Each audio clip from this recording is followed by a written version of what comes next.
Un uomo di 50 anni che ne dimostra 70. Gli occhi arrossati dalla mancanza di sonno, la schiena piegata non dai decenni ma dal peso di una macchina da guerra che non si ferma mai. Le mani segnate non dalle spade nemiche, ma dalla penna e dal peso di un'autorità che divorava ogni uomo abbastanza pazzo da desiderarla. Questo era il vero volto di un generale romano.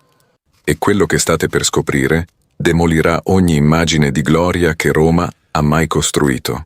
L'alba non porta mai pace lungo i confini del Reno. Il freddo è un ago che penetra attraverso le scaglie di metallo della lorica squamata, mentre l'umidità della foresta germanica si deposita sul mantello di lana purpurea. Il paludamentum. Tenetelo a mente, perché alla fine di questo viaggio capirete che non era un simbolo di potere. Era la prima fibra di una gabbia. Un uomo siede solo all'interno della sua tabernaculum, la tenda del comandante. Davanti a lui, una mappa di pergamena e una lucerna che vacilla. Quest'uomo non è un guerriero nel senso tribale del termine. È un magistrato, un politico, un padre di famiglia. E per diritto di sangue e ambizione, il bersaglio vivente di ogni lancia nemica e di ogni pugnale politico a Roma. Se pensate che guidare una legione romana fosse un esercizio di gloria ininterrotta e banchetti trionfali, la storia ha una verità molto più brutale da raccontarvi. La vita di un generale romano non era un sogno di potere, ma un incubo logistico, psicologico e fisico che avrebbe spezzato la maggior parte degli uomini moderni. In questo momento, mentre il fumo dei fuochi da campo si mescola alla nebbia, il generale sa che se oggi dovesse fallire non perderebbe solo la battaglia. Perderebbe il patrimonio di 7 generazioni, l'onore del suo nome e, con ogni probabilità, la sua stessa testa su un vassoio d'argento inviato al Senato. Nelle prossime ore scoprirete cosa significava davvero detenere l'Imperium.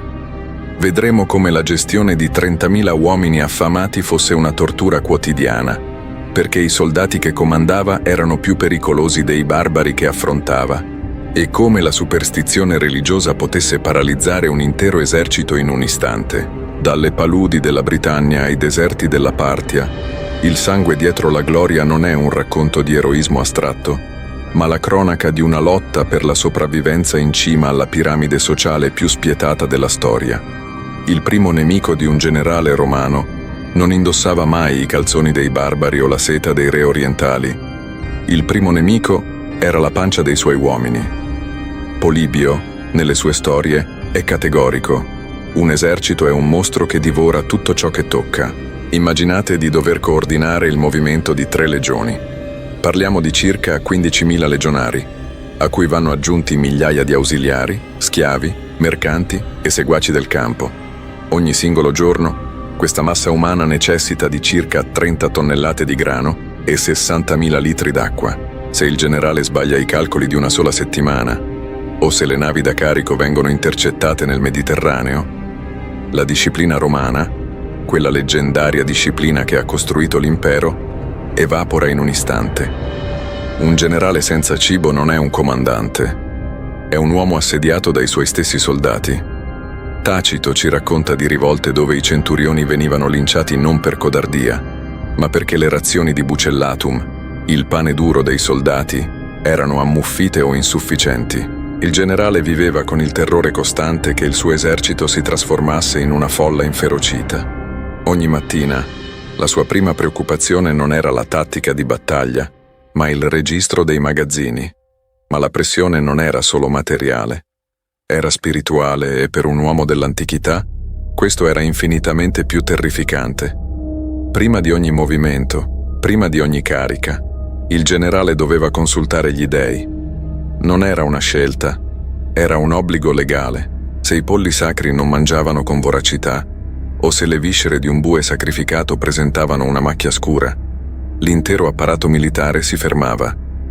Immaginate la tensione. Avete il nemico in vista, il terreno è favorevole, i vostri ufficiali premono per l'attacco, ma l'augure vi guarda scuotendo il capo. Se ignorate gli auspici e perdete, sarete accusati di sacrilegio e trascinati in tribunale a Roma. Se li seguite e perdete l'occasione, sarete chiamati incompetenti. È un paradosso psicologico logorante. Publio Claudio Pulcro, durante la prima guerra punica, Scagliò i polli sacri in mare gridando: «Se non vogliono mangiare, che bevano». Perse la battaglia e la sua carriera fu distrutta non dalla sconfitta in sé, ma dall'aver insultato il divino. Il generale romano camminava costantemente su un filo teso tra il pragmatismo militare e la paranoia religiosa. E poi c'era il fattore isolamento. Nonostante fosse circondato da migliaia di persone, il generale era l'uomo più solo della provincia. Non poteva fidarsi dei suoi legati, spesso giovani aristocratici inviati dal Senato per spiarlo o per farsi un nome a sue spese. Non poteva fidarsi dei suoi soldati, la cui lealtà era legata alla promessa di terre e bottino, non a un vago patriottismo. In ogni momento, un generale di successo doveva guardarsi alle spalle. Se vinceva troppo, il Senato iniziava a temerlo come un potenziale tiranno. Se vinceva troppo poco, veniva sostituito e umiliato. Prendiamo l'esempio di Germanico. Amato dalle truppe, vittorioso, il volto perfetto della romanità. Eppure la sua vita culminò in un sospetto avvelenamento in Siria, il destino silenzioso riservato a chi brillava troppo. La quotidianità era tutt'altro che lussuosa. Fegezio, nel suo De Re Militari, descrive la necessità per il comandante di essere il primo a svegliarsi e l'ultimo a dormire. Il generale romano non dormiva in un palazzo, dormiva in una tenda soggetta agli stessi venti e alle stesse piogge dei suoi uomini. Doveva assaggiare il cibo della truppa per dimostrare solidarietà. Doveva camminare a piedi per miglia se il terreno era difficile e doveva mantenere una maschera di imperturbabile gravitas anche quando la dissenteria stava decimando i suoi ranghi. La malattia era un killer più efficace di qualsiasi spada gallica. Negli accampamenti affollati, il tifo e il colera erano ospiti fissi. Vedere i propri veterani, uomini che avevano combattuto in 3 continenti, morire agonizzanti in una latrina da campo era un colpo psicologico che nessun manuale di retorica poteva lenire. Gli studi osteologici condotti su resti di militari romani, tra cui le analisi pubblicate da Penelope Allison sulle guarnigioni di frontiera e i lavori del progetto osteo-archeologico di Vindolanda, mostrano patologie ricorrenti in soggetti con carriere militari prolungate, osteoartrite precoce nelle vertebre cervicali e lombari, entesopatie da sovraccarico alle spalle e agli avambracci e i postumi di fratture consolidate senza immobilizzazione corretta. Per un aristocratico che comandava per decenni, il corpo era il primo campo di battaglia che perdeva e il Senato non lo avrebbe mai saputo. Un generale non poteva permettersi di mostrare debolezza. Cesare, secondo Svetonio, soffriva di attacchi che molti oggi identificano come epilessia, eppure la sua intera immagine pubblica dipendeva dalla sua vitalità quasi sovrumana. Questo sforzo costante di recitare la parte del semidio, mentre il proprio corpo reclamava pietà, creava un isolamento mentale devastante. Non c'erano amici nel quartier generale, solo subordinati che aspiravano al tuo posto e spie che riferivano ogni tuo tremore a Roma. C'è poi l'aspetto del debito della gloria. Per ottenere un comando, un aristocratico romano doveva spesso indebitarsi fino al collo. Le campagne elettorali a Roma costavano fortune immense, corruzione, giochi gladiatori, banchetti per il popolo. Il comando di una provincia era l'unico modo per ripagare quei debiti attraverso il bottino di guerra. Se il generale non trovava abbastanza oro o non catturava abbastanza schiavi da vendere, tornava a Roma come un fallito, destinato alla confisca dei beni e all'esilio sociale. Ogni battaglia era letteralmente una scommessa sulla propria sopravvivenza finanziaria. Il peso di questa responsabilità si manifestava nel rito più ambito e allo stesso tempo più pericoloso, il trionfo. Per un pomeriggio, il generale era come un dio. Il volto dipinto di rosso come la statua di Giove Ottimo Massimo sfilava su un carro dorato mentre la folla urlava il suo nome, ma dietro di lui, sullo stesso carro, uno schiavo teneva una corona d'oro sopra la sua testa e gli sussurrava costantemente all'orecchio: «Memento mori. Ricordati che sei solo un uomo». Quel sussurro non era solo un rito religioso, era un avvertimento politico. In quella stessa sfilata, I soldati cantavano versi satirici e osceni sul loro comandante per abbassare la sua invidia agli occhi degli dei e degli uomini. La gloria romana era costruita per essere precaria. Era un sistema progettato per elevare un uomo al di sopra degli altri, solo per poterlo abbattere con più facilità se avesse osato dimenticare il suo posto. Mentre il generale esce dalla tenda e guarda le sue truppe prepararsi all'alba, sa che tra poche ore dovrà dare l'ordine che manderà migliaia di giovani a morire nel fango. Non lo fa per un ideale astratto, ma perché il sistema non gli permette altra scelta. La ritirata è infamia, la sconfitta è morte, la vittoria è solo un rinvio del prossimo conflitto. Ma il pericolo più letale non aveva nome barbaro né accento straniero. Era romano. Parlava latino perfetto, conosceva le leggi meglio di qualsiasi giurista, indossava la stessa armatura dei vostri soldati e aspettava con pazienza il momento in cui avreste abbassato la guardia per un singolo istante, perché la battaglia vera, quella che distruggeva carriere e tagliava teste, non si combatteva nel fango della Germania, si combatteva nel marmo del foro di Roma. Il suono lacerante del cornu fende l'aria gelida, segnalando la fine della carneficina, ma per il generale romano il silenzio che segue è ancora più assordante. Mentre i legionari iniziano il macabro compito di spogliare i cadaveri e scavare fosse comuni, l'uomo che detiene l'imperium deve affrontare una realtà che i poeti di Roma omettono sempre. La vittoria ha un odore dolciastro e nauseabante e non garantisce affatto la sicurezza. Tacito ci tramanda una verità agghiacciante nelle sue storie. L'autorità di un generale era un castello di carte costruito sopra un vulcano. La fedeltà delle legioni non era un dato di fatto, era una merce che andava rinegoziata ogni singolo giorno.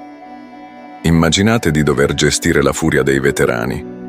Dopo anni di fango in Pannonia o di polvere in Siria, questi uomini non erano più cittadini soldati, ma professionisti della violenza che vedevano nel loro generale l'unica garanzia di ottenere la missione onesta, la pensione in terre e denaro, se il Senato tardava a inviare i fondi, o se il generale veniva percepito come troppo debole nel negoziare con Roma, la disciplina si trasformava in ammutinamento.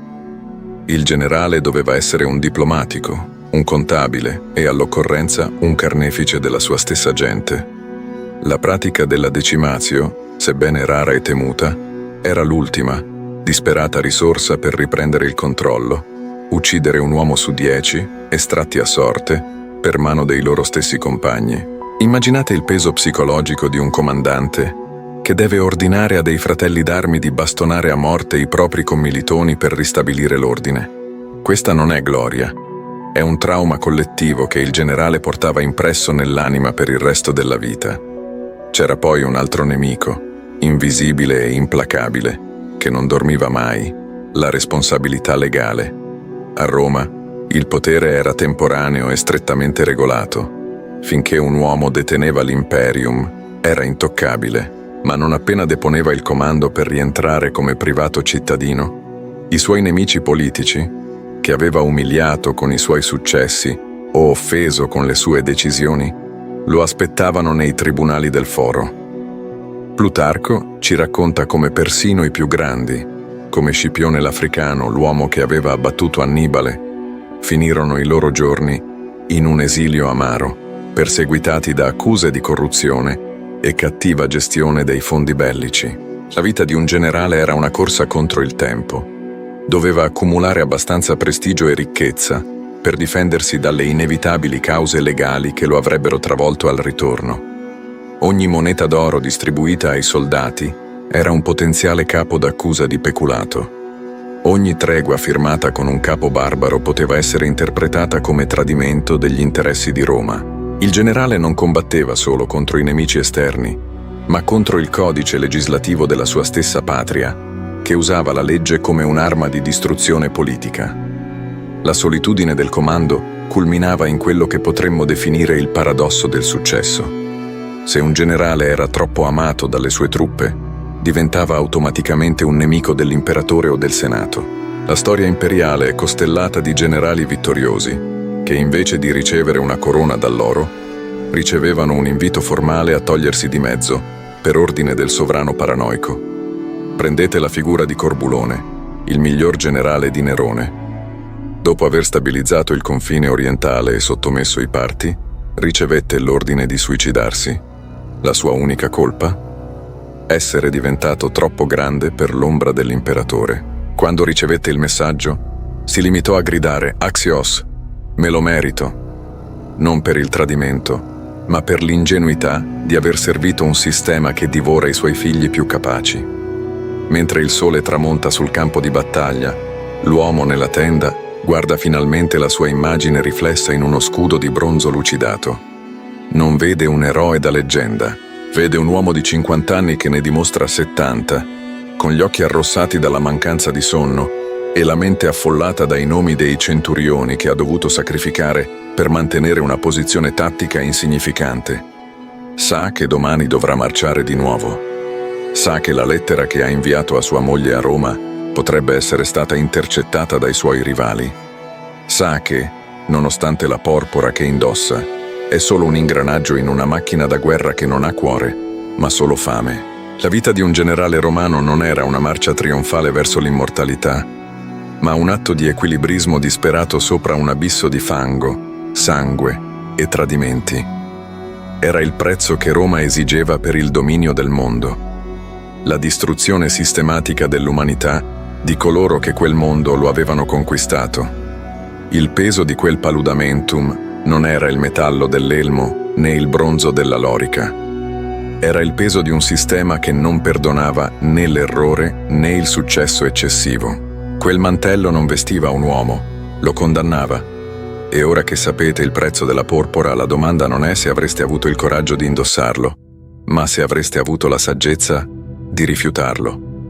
Quando oggi guardiamo i busti di marmo nei musei, con quelle espressioni severe e le fronti aggrottate, non stiamo guardando la fierezza del potere. Stiamo guardando il volto di uomini che sapevano che ogni giorno poteva essere l'ultimo e che ogni vittoria era solo l'inizio di una nuova, più pericolosa battaglia politica.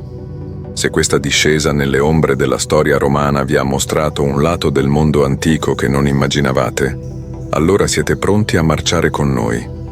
La storia non è fatta di date, ma di uomini che hanno sanguinato sotto il peso delle loro ambizioni. Scrivete nei commenti se, conoscendo ora il prezzo della porpora, avreste avuto il coraggio di impugnare il bastone del comando, o se avreste preferito l'anonimato di una fattoria nelle valli italiche. Il Senato e il popolo di Roma attendono la vostra risposta. Al prossimo scontro con la storia.